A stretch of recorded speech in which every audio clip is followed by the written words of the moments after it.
Minugajip. We will start our meeting off this morning with invocation by our spiritual advisor, Mr. Gene Goodsky.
Miigwech.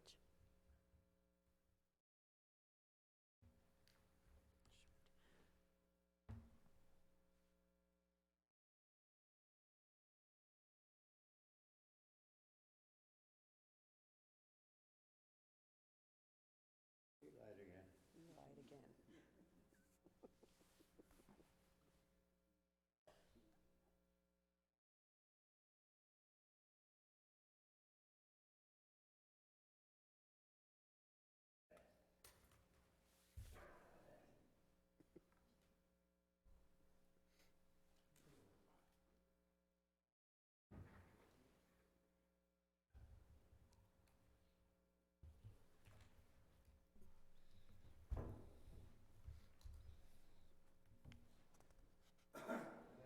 Okay. Miigwech Jean. With that, I'll call the meeting to order. Roll call, please. Here. Here. Excused. Here. Okay, next we have approval of the agenda. Are there any additions or deletions or changes?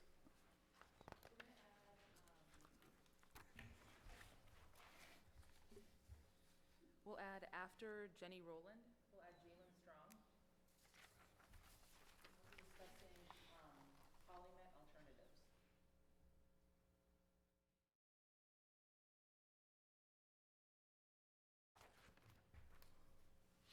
And then I'll be presenting for both Rick Anderson and Sidra Starkovich. Okay.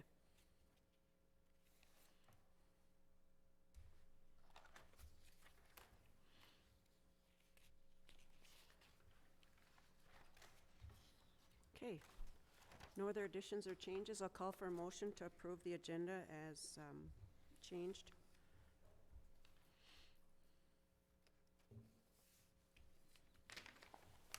Moved by David. Is there a second? Second. Second by Chief. All in favor signify by saying aye. Aye. Opposed? Silent? Motion carried. Minutes of a special meeting held December 18th at the Lake Vermilion sector of the Bois Forte Reservation.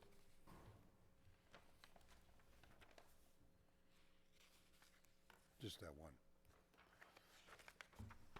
There's just a question, I guess, or change with regards to Teresa Morrison's name on Travis and Teresa Morrison lease. Is that how she spells her name? T-H-E-R-E-S-A? First page. Page 1.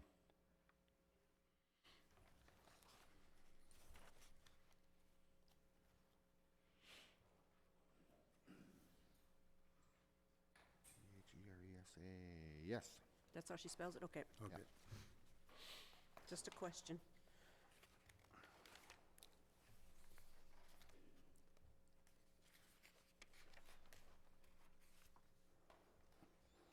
Okay. Any other comments or changes on the minutes? If not, I'll call for a motion to approve the December 18, 2019 meeting minutes. Move. Moved by Chief. Is there a second? Second. Seconded by Travis. All in favor signify by saying aye. Aye. Opposed? Silent? Motion carried. Do we have any new staff in attendance? The supervisors want to come up with them and introduce them? Excuse me.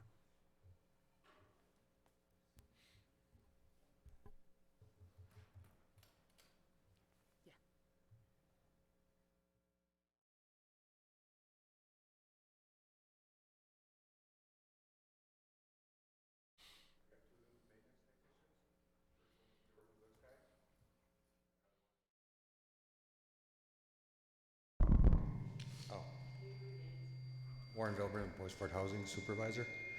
2 new maintenance technicians we just hired, Jordan Goodsky and Jeff Matson.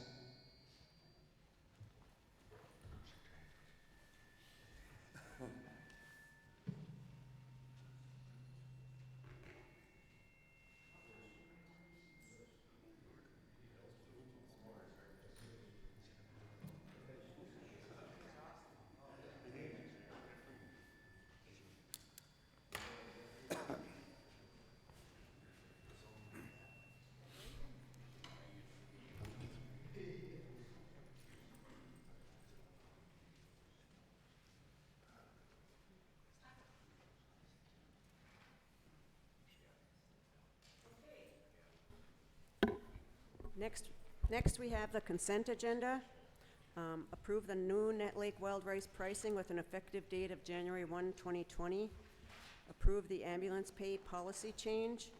Approved a $500 donation to Eugene Bois III, who had a house fire. Granted Sidra Starkovich, Census Tribal Liaison, permission to speak with the press on behalf of the Tribal Council in regards to the census. And approve the change to the minimum age required to purchase tobacco from 18 to 21 effective immediately. Do we have a motion to approve the consent agenda? Move. Moved by Travis. Is there a second? Second by Dave. All in favor signify by saying aye. Aye. Opposed? Silent? Motion carried.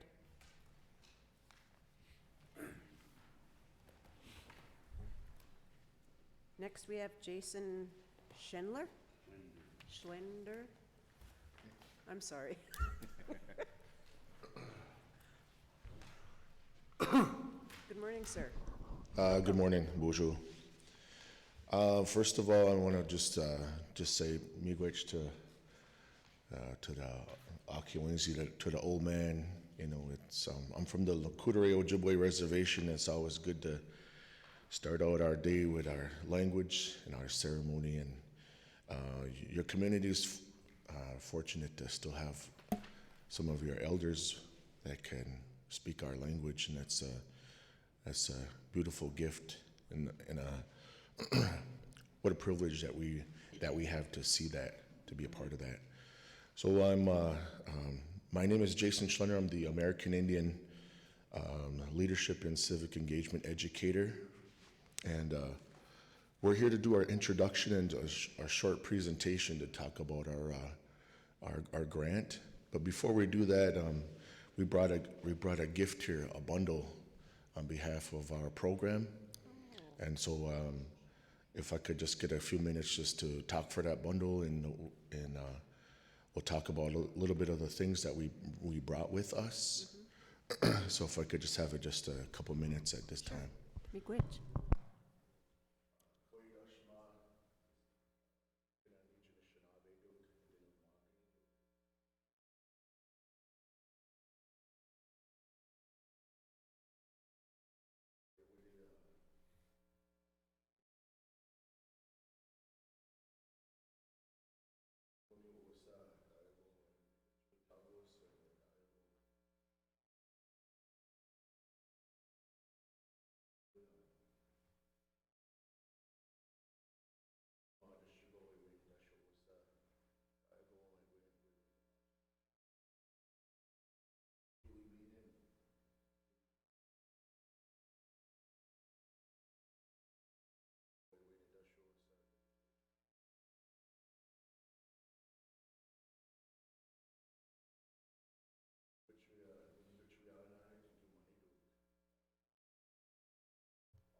Sorry. It's okay. Just to, we just wanted to start off in a good way, in our way, and so we'll have some other introductions from the rest of the staff, and then we have a short presentation on the screen, and then we'll go from there if there's any questions from your council or anybody in the room. Miigwech, Bizendawyik. Miigwech, miigwech.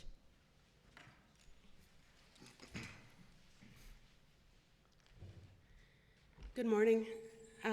I'm Holly Arp, and I'm the program leader for our Leadership and Civic Engagement team at the University of Minnesota Extension.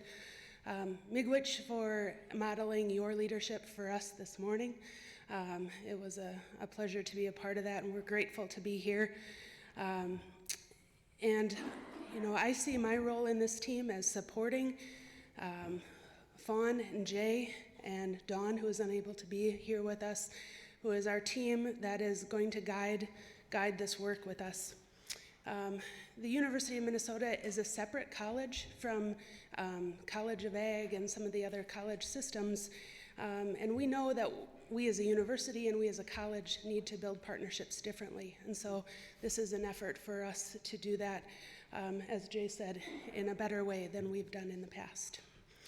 And so we are grateful for your ability or your time this morning. And Fawn, if you'll move that next. Our objectives. We're going to move so we can see the presentation, if you don't mind. Sure.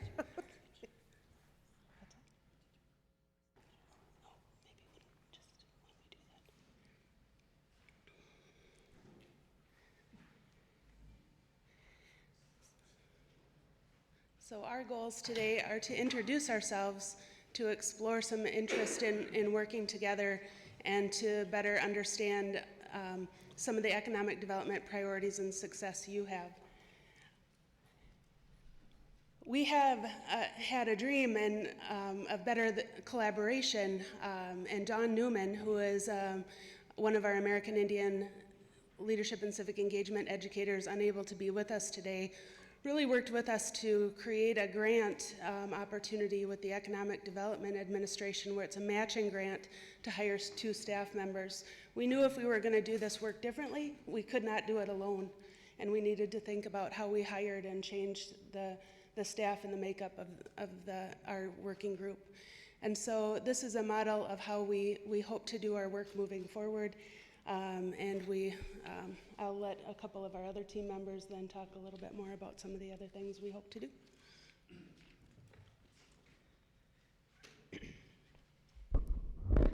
Good morning. Anin Beneshikwe Indigenous Cause, Gasa Gas Kwajme Kag and Dunjaba, Magazine Dundame. I'm from Leech Lake. My name is Fawn Sampson. Actually, one half of me is from Bois Forte. My grandmother happily rices here every year. She's been doing it for 61 years, every year. So I'm really happy to be here. What's up on the screen is just our leadership models, and I just want to talk briefly about our process. Jay and I were just hired on this past fall, and when we got to talking about the way we would like to present programming, and we think about how we do programming through extension, we are based through leadership and civic engagement, also focusing around building that economic capacity. But I want to talk a little bit about how we think about indigenizing our programs. And what that means is taking our traditional values as Indigenous people. We are also thinking about our Dakota relatives because we are focusing on Minnesota, and how we can incorporate that into these programs, making them relatable to your communities, making sure that you're able to see yourselves using the tools, not just, being part of a program, but actually implementing them within your communities. We understand that each community is different on each reservation, so taking that into account and really shaping our programs to each of the reservations that we work for, are working with, I should say. Yeah, Jay?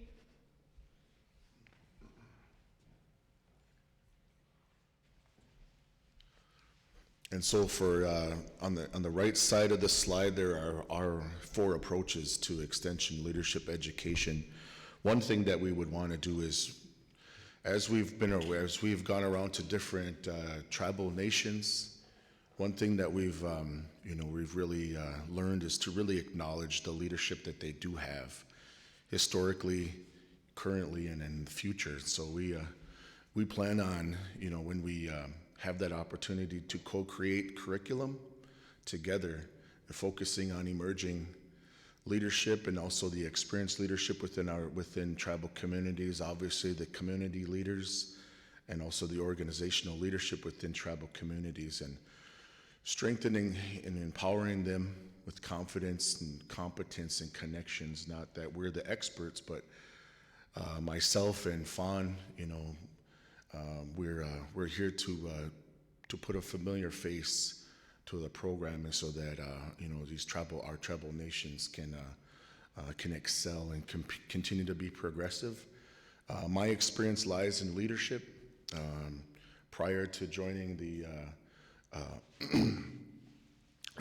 extension and the University of Minnesota Extension, I was a tribal leader myself, serving 4 years on our tribal council, 2 of which I was the vice chair of the Lakota Band. And so I bring a lot of experience and knowledge, and a lot of experiences and a lot of different techniques and different things that we can, and then just a real expansive network that we can use for the benefit of for the tribes in Minnesota. Now, I know that I'm from Wisconsin, I'm always empowered, by my philosophy that we are Ojibwe people, and that's, and together that's what we're meant to help each other out, and even extending that out, from a Minnesota, or from the extension side to, as Fawn had mentioned, to our Dakota relatives as well. And so that's our mission. That's what we hope to do. So by gathering and gaining insight and input from the tribes, this doesn't move without you. So we just wanted to say that much, and I'll hand this off to John.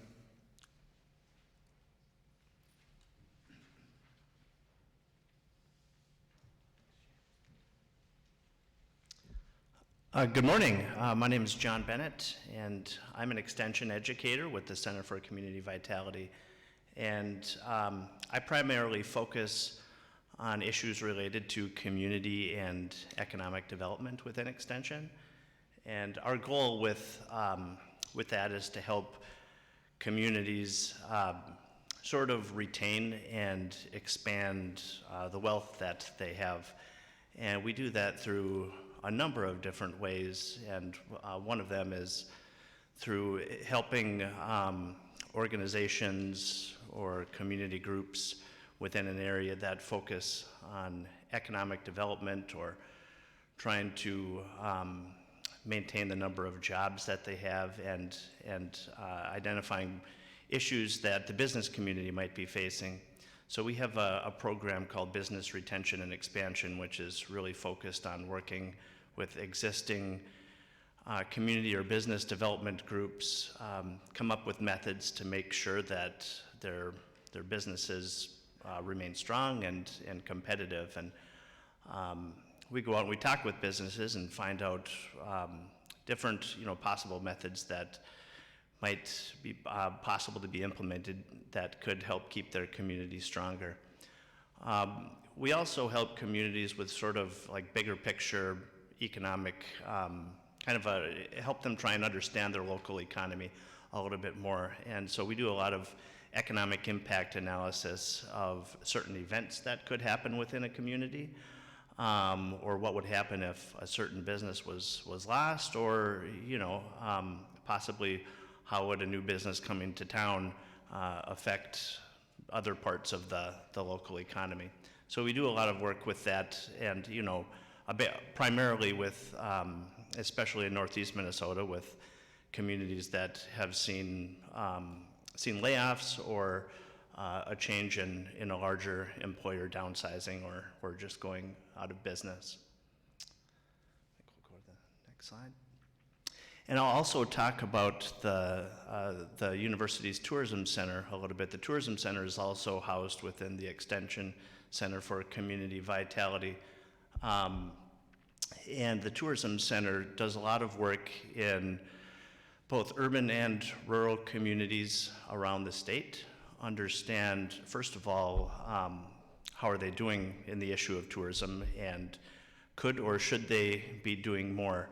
And we sort of help kind of facilitate that discussion and collect and analyze data that might help them understand who their visitors are. And once, if you know a little bit more about who your visitors are and what kind of they're looking for, you can start talking about other ways that you might be able to get more, or, retain or expand your wealth and just the number of dollars that are circulating within the community. The tourism center also has a program. It's a class called Festival and Event Management, and that's designed for communities that do already or would like to hold community festivals. And oftentimes we've noticed that sometimes they're not sustainable because of some simple management techniques that could be improved to kind of help keep those festivals open. And we also do customer service training, and we do that a lot in existing tourism communities and help kind of the frontline staff improve their customer service approach, and reminding staff how important customer service is to make sure that people are coming back. I think that's about all I'll talk about. Thank you.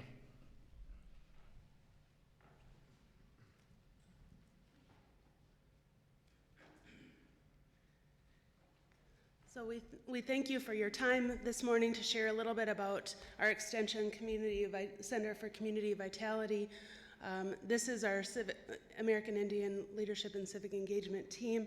We're available to answer any questions that you might have of us, and we're also interested in knowing who we might want to work with at Bois Forte to further our work together. And any priorities or interests that any of you might have that we should be aware of as we do this work. Miigwech.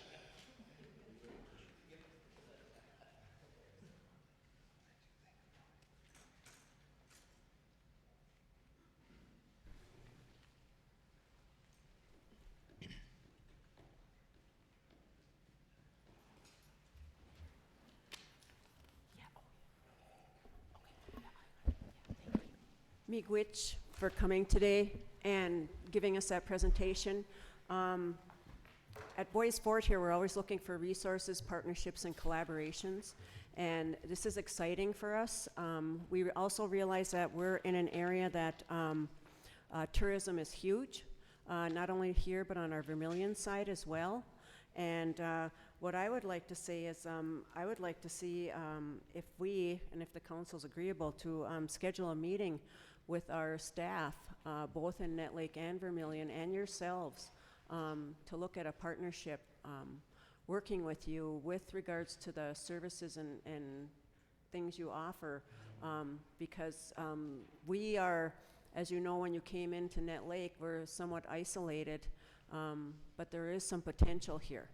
And, you know, finding out what that is and how to do it is basically what we would be looking for and working with you on this with the coming future, because we know that we need to do things differently and look at things differently, and the more we can work together, the better it would be.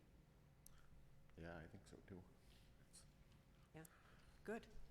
So we'll have you, I want to say Chi Miigwech to the gifts today. They're very special, thank you. And then also if we could coordinate with Jenna Letty, our executive director here, and yourselves, and get a date scheduled where we can meet and move forward with this. Miigwech. Miigwech. I just have a question for Jason. Was your father Jim Schlender? Yeah, I worked with your father back in the early 90s when he was at Glyphwick. And Bois at one time was part of Glyphwick, and then in 1993, Bois and Grand Portage pulled away from Glyphwick.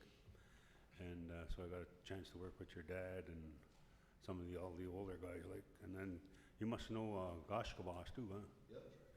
Yeah, Gosh was a tribal chair back then too, so I kind of knew all the old guys, but none of them are there no more, huh? No. Oh, Gosh is retired. My dad passed away in 2004. Yeah, I know your father passed away, and like I said, he was good to work with, and he had a lot of knowledge and some good things that he did for Glyphwick. So yeah, thank you guys for coming. You guys should come back to Glyphwick so I can hunt and fish up here.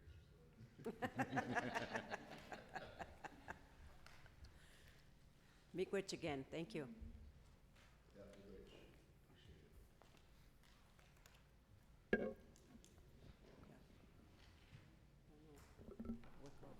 Check with the DNR, we should. Jenna? Yeah. You're next. Oh, sorry. Okay, so we have the resolution. Do you want me to read the whole thing? Yes, please. Okay. Whereas the Bois Band of the Minnesota Chippewa Tribe is a federally recognized Indian tribe organized under the Indian Reorganization Act of 1934 and operating under the revised constitution and bylaws of the Minnesota Chippewa Tribe, and whereas the lawful governing body of the band is the Bois Reservation Tribal Council, and it is authorized to fund and operate programs under the auspices of the band government, and whereas the Bois Reservation Tribal Council has enacted Resolution 39-2006 and 13-2009 to adopt and amend the Bois Data Privacy Ordinance to provide guidance as to the classification, release, or inspection of data in the possession of the band. Whereas from time to time circumstances arise in which members of the Reservation Tribal Council are asked to make inquiries on behalf of individuals concerning their employment with the band, including disciplinary matters, applications, conditions of employment, and loss of employment. And whereas even though an individual has access to employment information pertaining to them, the individual may believe that access will be enhanced by seeking assistance of an elected official. And whereas the Data Privacy Ordinance includes the possibility of monetary penalties and other adverse consequences for the unauthorized disclosure of private information, therefore the RTC believes it is important to provide guidance to its members and band employees on the procedure for disclosure of employment records. And now therefore be it resolved that every request for a record or other information concerning an individual and in the control of the band or one of its entities must be accompanied by a written consent to disclosure signed by the person to whom the record or information pertains. If the record or other information is to be released to any person or entity other than the individual to whom it pertains, the consent must expressly identify and authorize release to that person or entity. The request and consent must also reasonably describe the information sought, and the person to whom the record pertains shall receive notice of the disclosure when it is made. And be it further and finally resolved that nothing in this resolution shall preclude access to data or disclosure expressly permitted under the Data Privacy Ordinance.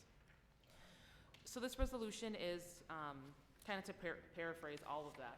This is if a band member or an employee from either Fortune Bay, any of the businesses, or the government comes to a council member and says, can you look into this for me? It kind of protects mostly like the human resources departments or the supervisors from giving information that is otherwise confidential or protected information. So it's a procedure in place that'll protect the person giving the council person that information. That's otherwise protected under the Data Privacy Ordinance. So Jenna, this resolution is geared towards tribal council members requesting information on employees Correct. throughout the whole tribal government. Correct. And this offers a procedure for that to be done. Correct, yep, so then it's, it's the same, everybody, there's a procedure for it, and then it also, if you were to go to Corey or somebody at Fortune Bay and say, hey, I want the employment records of this person, we have then a written consent from that person giving us permission to give you that information, as opposed to just giving it to you and then being in violation of our Data Privacy Ordinance. Okay.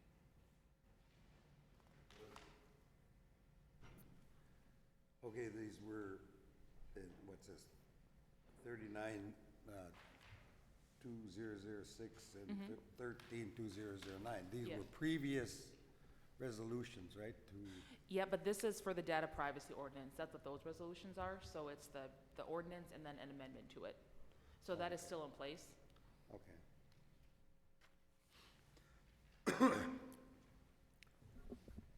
Any other questions or comments on the resolution?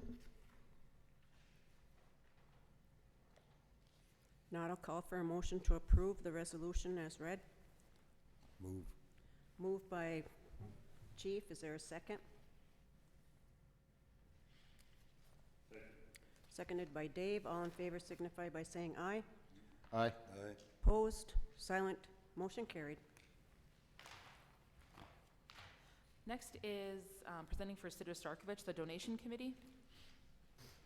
So we have approvals for $250 to the Two Rivers Powwow, Elk River Area School District, $250 to the Second Harvest Food Bank, North Central Food Bank, $250 to Interfaith Action, Department of Indian Work, St. Paul,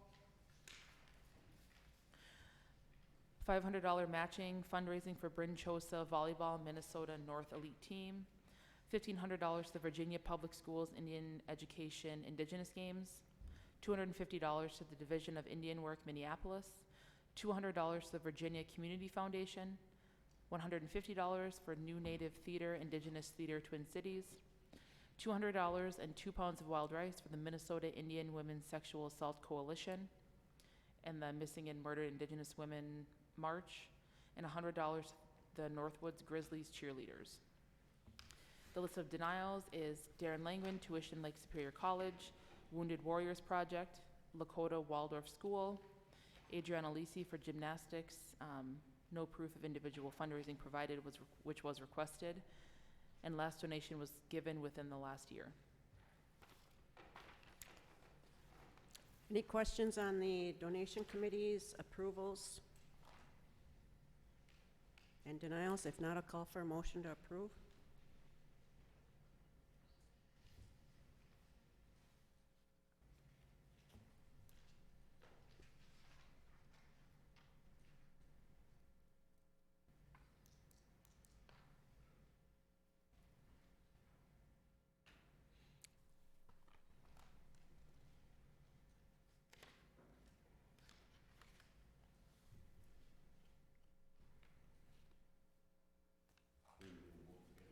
Yeah.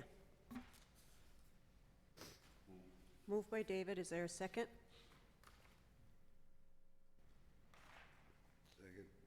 Second. seconded by Chief. All in favor signify by saying aye.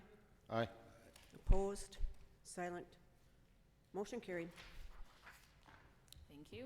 Next is Kim Greiner with a resolution to reverse resolution number 80-2006.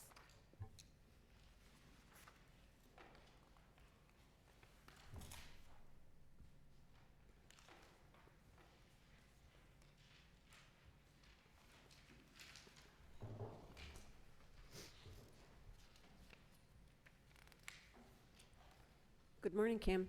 Morning. The first item I have is the resolution. Yeah. Can you hear me? Yeah. Sue told me to speak up. Oh, okay. The first resolution I have is to reverse Resolution 80-2006, which was a resolution that had to do with budgets, and it was directing Fortune Bay to give us $200,000 a year under what's called the vendor royalty payments. And so every year when we do the budget, we'd have the $200,000 and then a portion of the the rest to the distributions. And it's getting really confusing. And so this reversed it because it said they have to pay it every October until further notice. So this year we're reversing the $200,000 and just having one distribution budget. Basically, I see that in some notes here from October of 16 that the vendor royalty payment was basically from like rebates from a pop company. Yep. And Fortune Bay doesn't have that type of contract anymore. Nope. And so basically they haven't had these type of royalty payments for quite a few years now. Yep. So basically we're taking that out of the picture. Yeah. This was actually, and it was 2000, this was passed in 2006, fiscal year 2006, not 16. Oh, okay. And so, and those royalty payments were prior to that even. Okay. So this is, it's just cleaning it up so Yep. they don't have less confusion. Yep. Kim, this 200,000 additional, that was the vendor royalties, that was actually included into the lump sum payment from Fortune Bay previous years, correct? Well, yeah, when we do the budget, we'd say, okay, when we report it, like in the distribution reports and stuff, we would add them together. Okay, But they were just two different, we have them in two separate programs on our books. okay, This way, we're gonna move to one program. Okay. And then less confusion to Fortune Bay, because every year we would have to ask, clarify it's however much distribution plus the 200 or total, so this much distribution and so much vendor royalty, so it'll make it cleaner. okay. I'll read the resolution. It says, the Bois Forte RTC is authorized by Article 6, Section 1B of the revised Constitution and bylaws of the Minnesota Chippewa Tribe to administer funds within the control of the band and to expend funds in accordance with a budget duly approved in legal session. And whereas the Bois Forte RTC has adopted a procedure by motion on August 27, 1997 for establishing budgets for all funds within the control of the band and has followed that procedure to arrive at final budgets. And whereas the Bois Forte RTC has adopted Ordinance 43-94, which provides revenues from gaming activities shall be used as determined by the Bois Forte RTC, and whereas the Bois Forte RTC has duly adopted Resolution 80-2006, approving a yearly distribution referred to as a vendor royalty in the amount of $200,000 each year beginning in October 2005, to be paid in a yearly lump sum between October 1st and October 15th of each year until further notice. Now therefore be it resolved that the Reservation Tribal Council is giving notice to discontinue the yearly vendor royalties distribution starting with fiscal year 2020, which is October 1, 2019 to September 30, 2020. The amount will be combined with the annual distribution set by the Tribal Council. Any questions on the resolution? If not, I'll call for a motion to approve reversing Resolution 80-2006.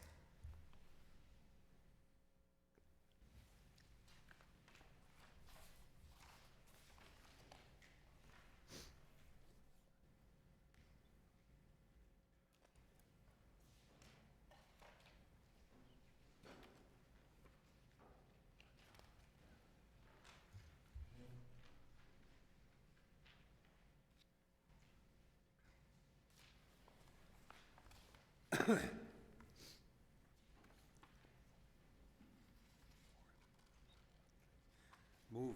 Moved by Chief, is there a second? Seconded by Dave, all in favor signify by saying aye. Aye. Aye. Opposed, silent, motion carried. Okay, the second resolution I have is setting the budget for the Fortune Bay Resort and Casino distribution for the fiscal year. Attached to the resolution is a spreadsheet, and so the final amounts that we're funding are the ones all the way to the right under the final column. And the amount is for the fiscal year 2020 budget is $3,102,651.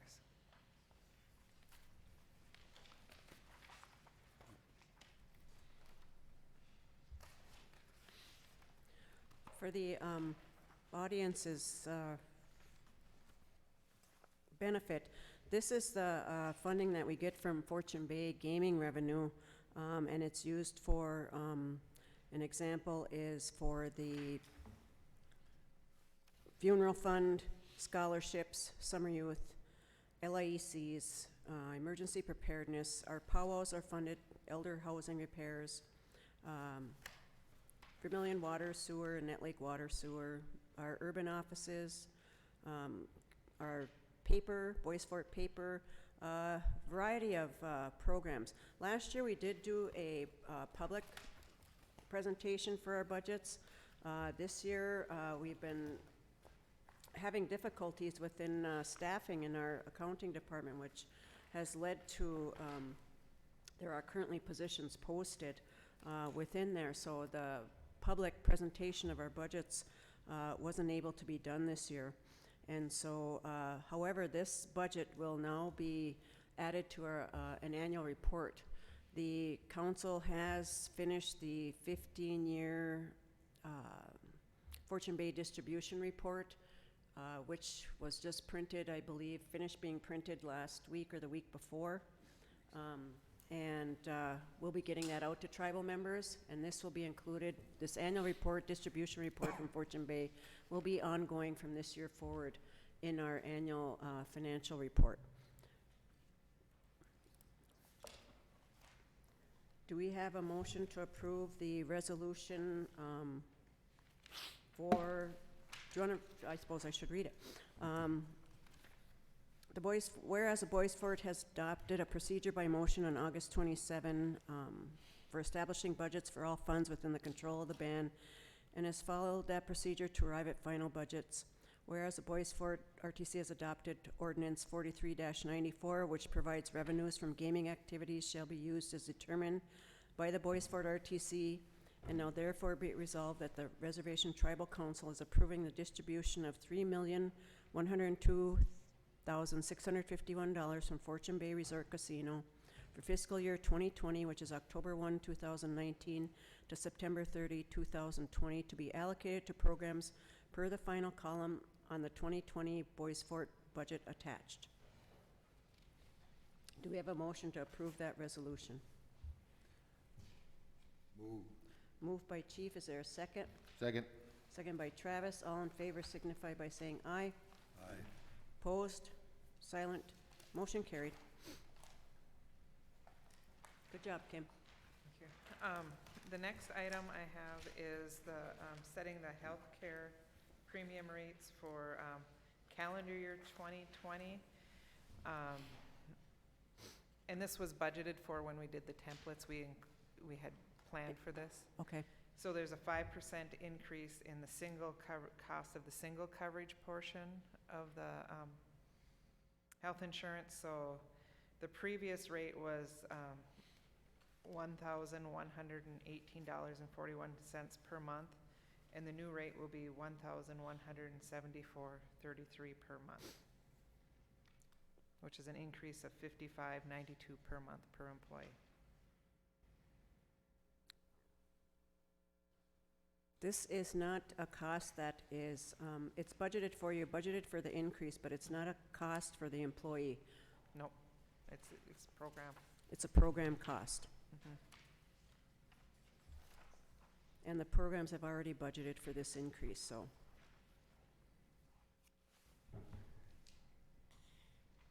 Do we have a motion to approve the updated health insurance premium Move. for 2020? Moved by Travis, is there a second? Second. Seconded by Chief, all in favor signify by saying aye. Opposed? Silent? Motion carried. Okay, the last item I have is the certification of what's called the TRIP report. TRIP stands for Tribal Resident Indian Population. And this report, you have the first page of it. There's several other pages that go with it that report on the programs individually. But this portion needs to be certified to, because we take this data and send it to the state for our sales tax sharing agreement. In the agreement with the state, we're supposed to use the labor force report, but since we're self-governance, we don't do the labor force reports, we do the minimum data report. We do this report in lieu of the Yep. labor report. And Okay. Sidra was the one who got all the, because a lot of it comes off the census. Okay. That was my question, is it was gonna, how were these numbers arrived at? And just as a plug for the US Census is that we know that a lot of Native Americans nationwide, and especially in our area, are undercounted, which means we are underfunded and underrepresented in programs and services. And so the 2020 census is coming up, and there are job opportunities for individuals through the US Census, and it's very important that we all be counted and we all participate in the census, because it does impact our funding and our services that we may be eligible for. So just a plug for the US Census. Do we have a motion to approve the certification of TRIP report from the Minima Data Report for the state of Minnesota?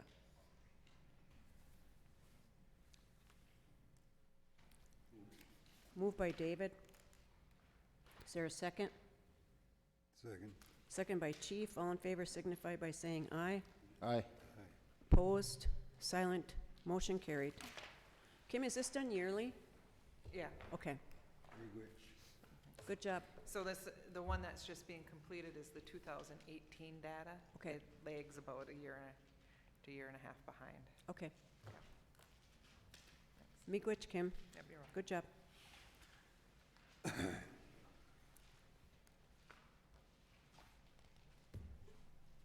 Next is Jenny Rowland with the purchase of 3 new buses for Big Woods Transit. And Joel. Good morning, Jenny. Good morning, Joel.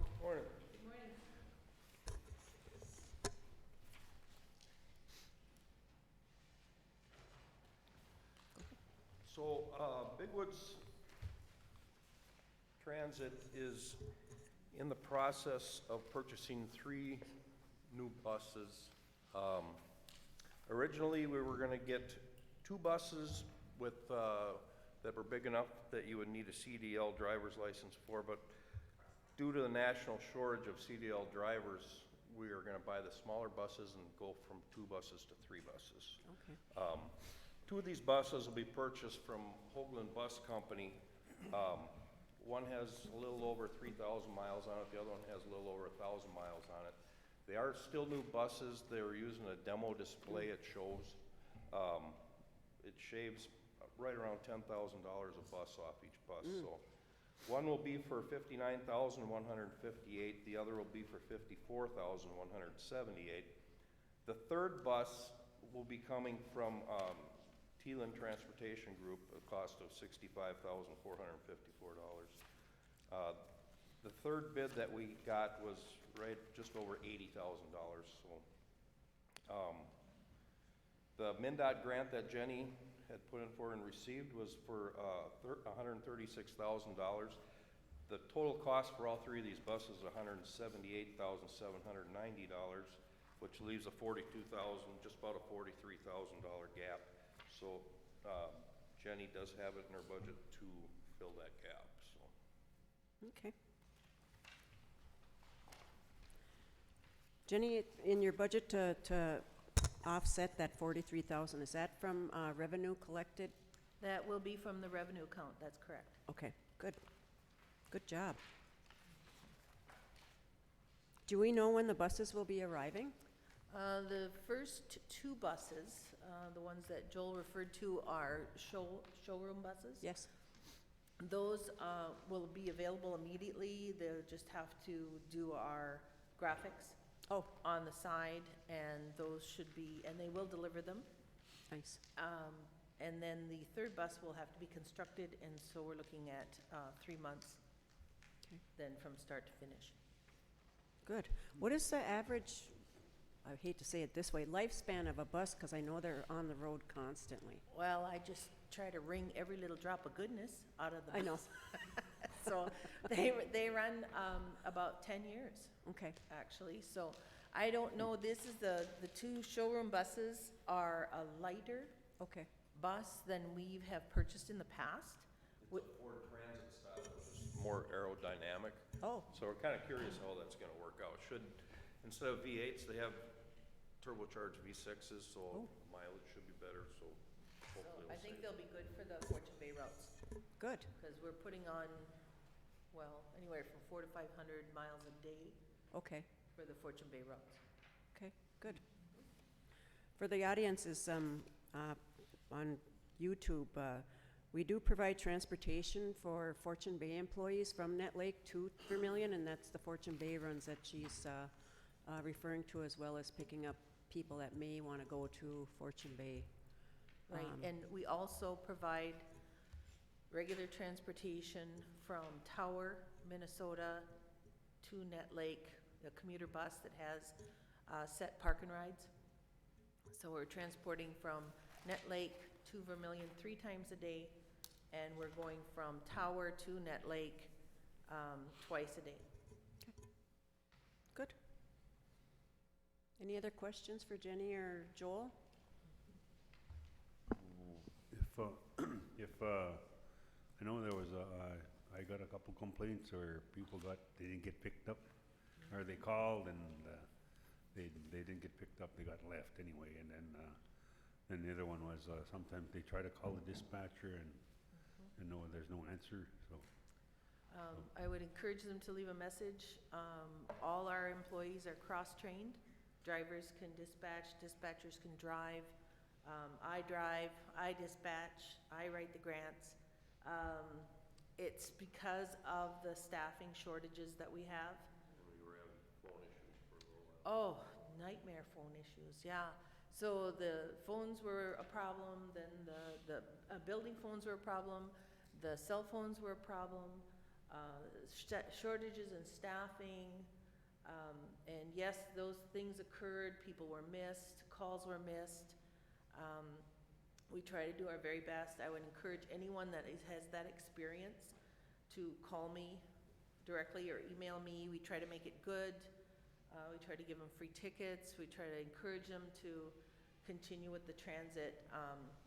And I think anyone who works for the tribal government understands the shortages of staffing. You have turnover, you have trainings. We're still training in dispatch. It sounds like an easy job, but it isn't, and it takes a long time to train someone in for dispatching. So yes, those things have occurred, and we do our very best to try to mitigate those problems. And for many, many years, we had no turnover at all in transit. We just had the same people that started with us stayed for years and years and years. We try to create a real positive work environment for the program, but then everyone's aging out.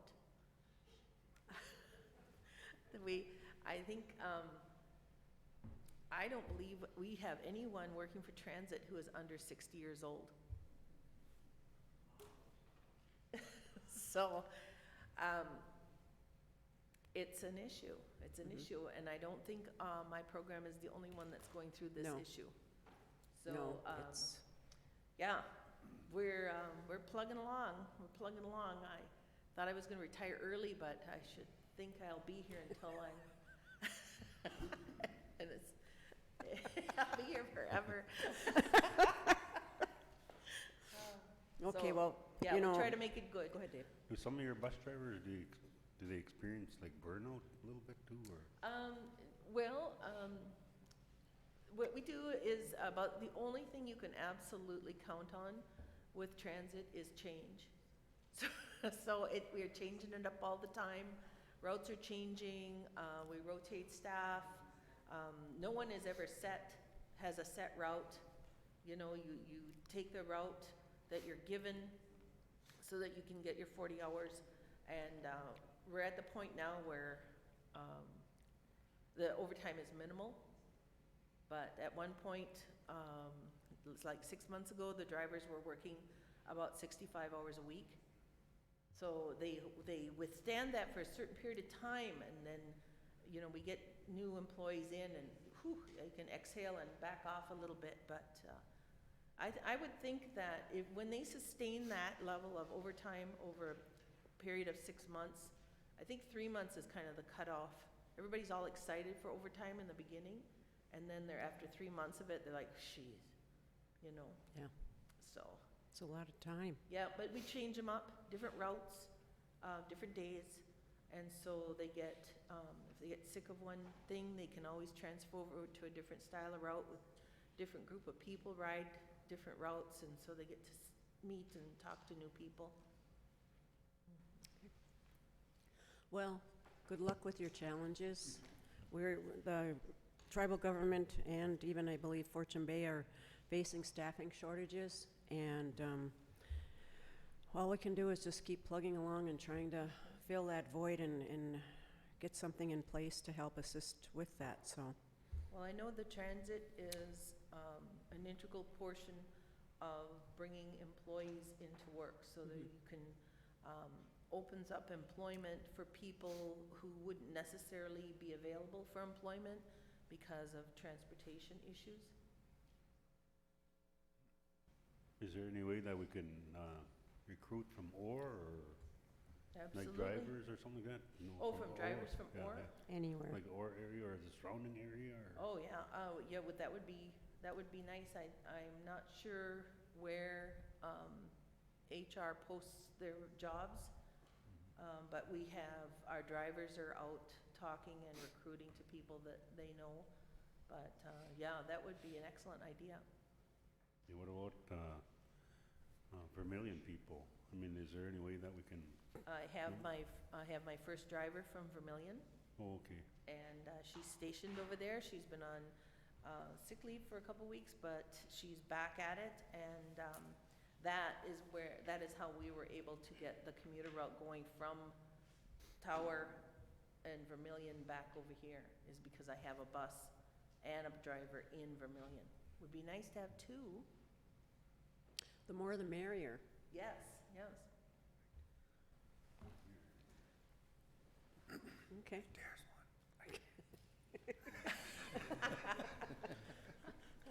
You.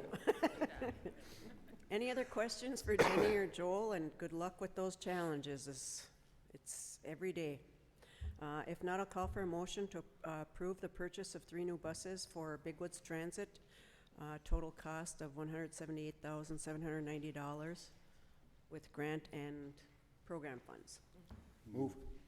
Moved by Travis, is there a second? Second. Second by Chief, all in favor signify by saying aye. Opposed, silent, motion carried. All right. Great job, thank you. One quick question. Are we still working on a bus garage, wash, or whatever it was? We're still working on the bus wash. I don't know if the monies that we received will be enough to build one.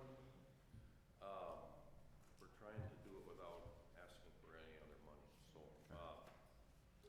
Jenny is gonna go ahead and get some quotes on a design build this winter, and we should have answer for that probably in the next 2 months.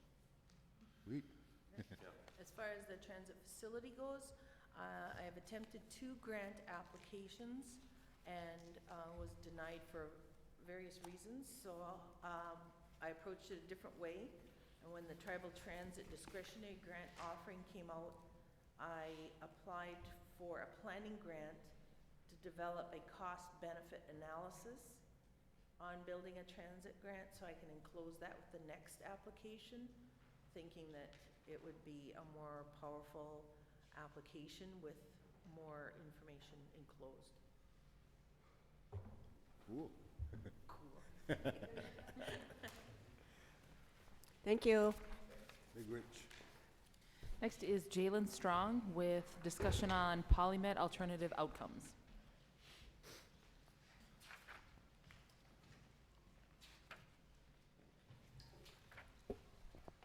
Good morning, Jalen.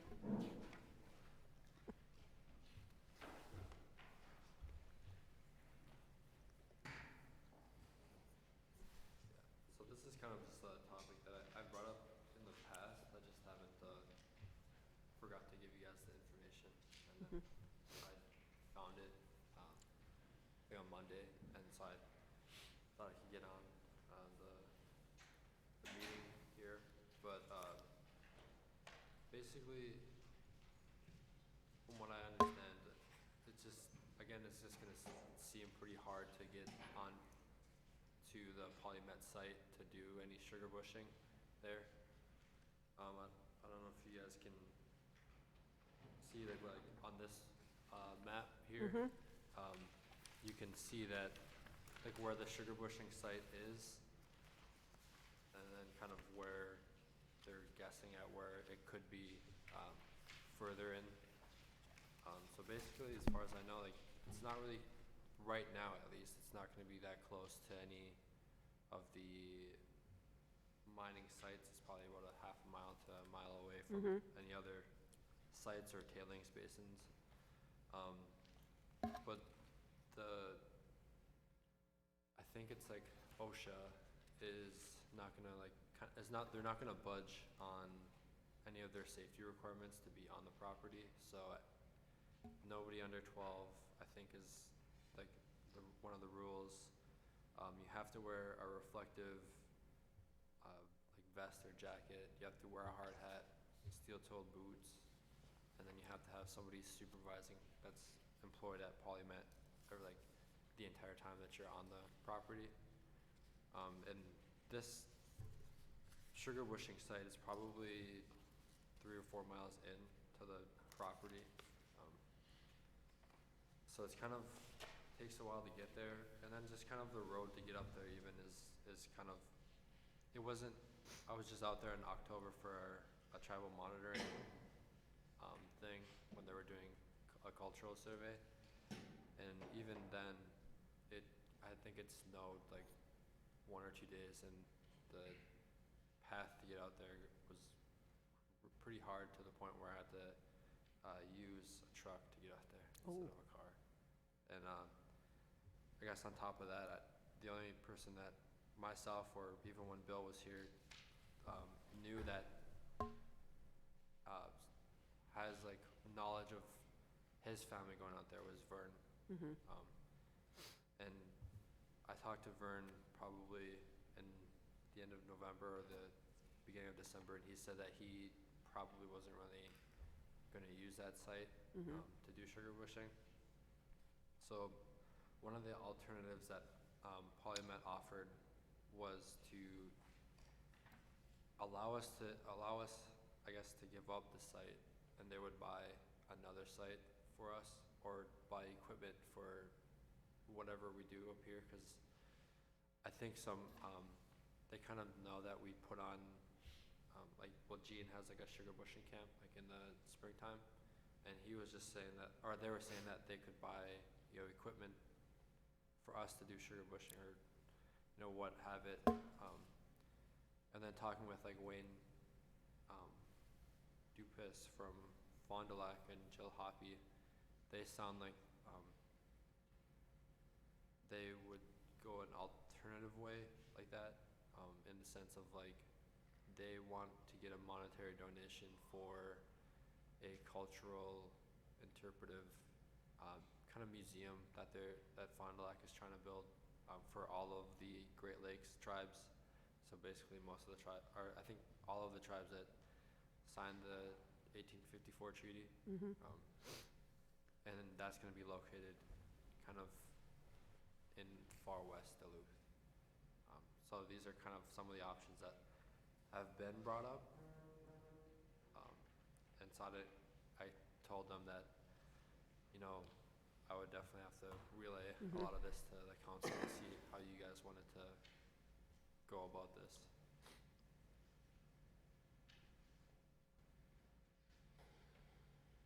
I'm just reading some of the comments from, because this is a lot of, back in 2010, Yeah. done by the TIPO back there with people taking, Jim Galboy and Ray Boje recalled departing the train near Embarrass and walking up to sugar camps at higher elevations. And I mean, just the stories associated with the sugar camps and stuff. I would like to get, myself, I would like to see input from the elders with regards to that and our spiritual advisor. This is a sugar camp, and it's kind of where we were at the time. And, you know, like with Vern and the rest of them, you know, I understand that the mining industry likes to, you know, come up with some type of a solution to utilize these areas. And I would like to have it run. Have you talked with the elders on that at all, or about the offer or some of the things that Polymet is providing, like getting another area to Sugar Bush, or? The only person that I've talked to is Vern about it, just because he was the one that kind of, you know, remembers going there. I think I've somewhat brought it up to Gene, but only in the sense of like saying that if he knows anywhere that or any stories about being out there, and then just asking about where he sugars the Sugar Bush, and all he said was like pretty much everywhere that people Sugar Bush still is already owned by the tribe. So I guess other than that, I haven't really talked to many other elders. Okay.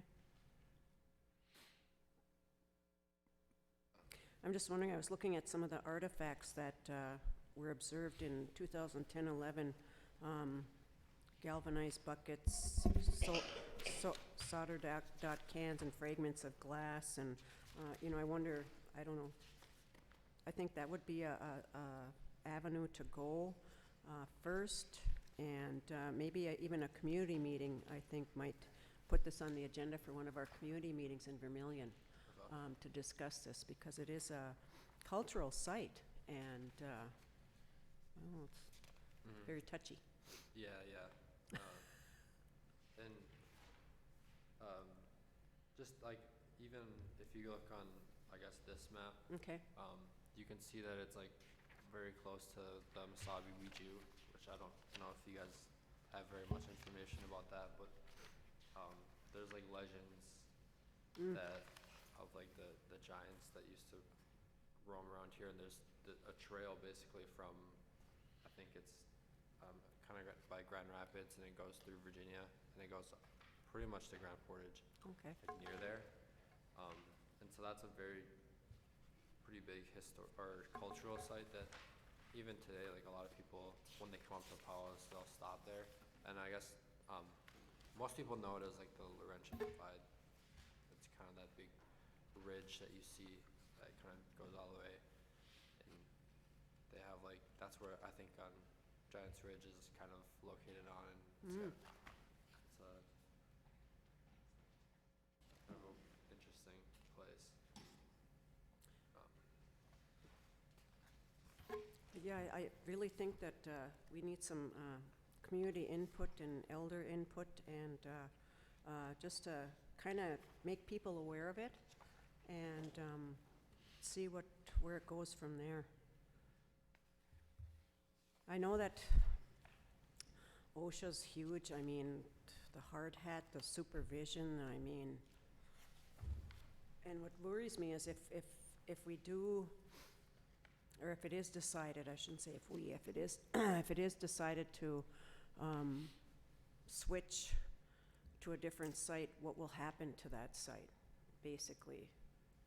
I'm sure it will be at the hands of the mining industry, but it's just a concern, I guess, I have. Yeah, and from what I know, I don't believe that it's part of their mining plan. I think it's just kind of Just there. in between their tailings basin and then their mining plan is Okay. kind of on the east side.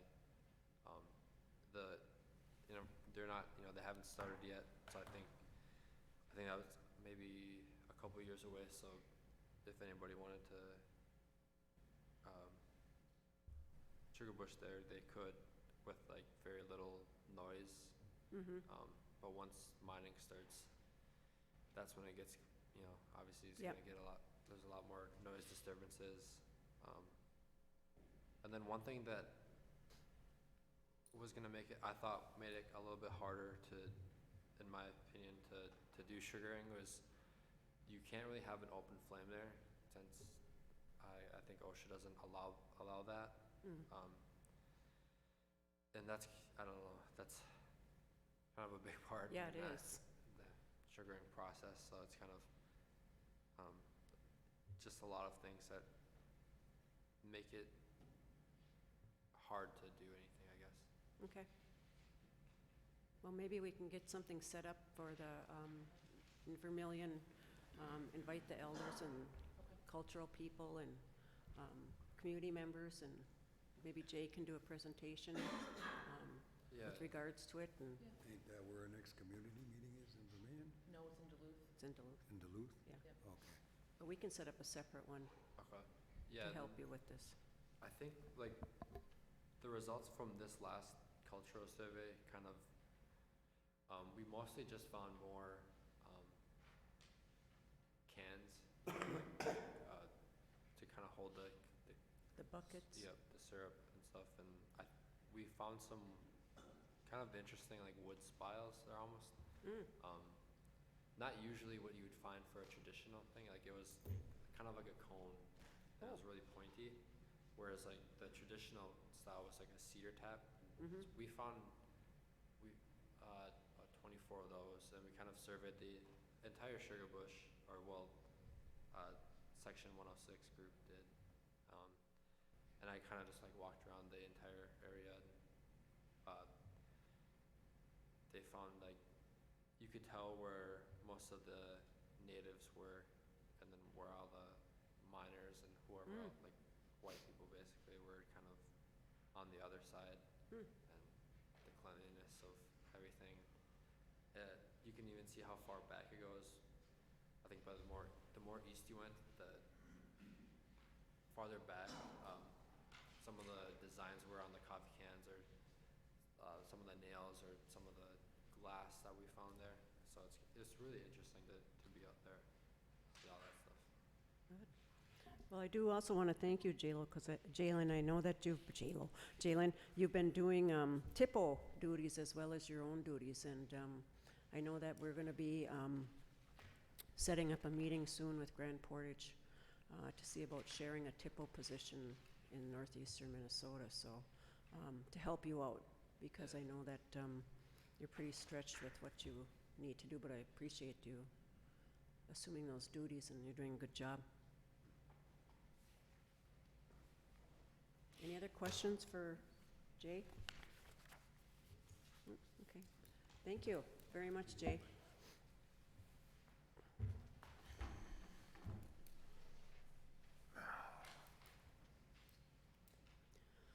No other business. I'll call for a motion to adjourn. Move. Moved by Chief. Is there a second?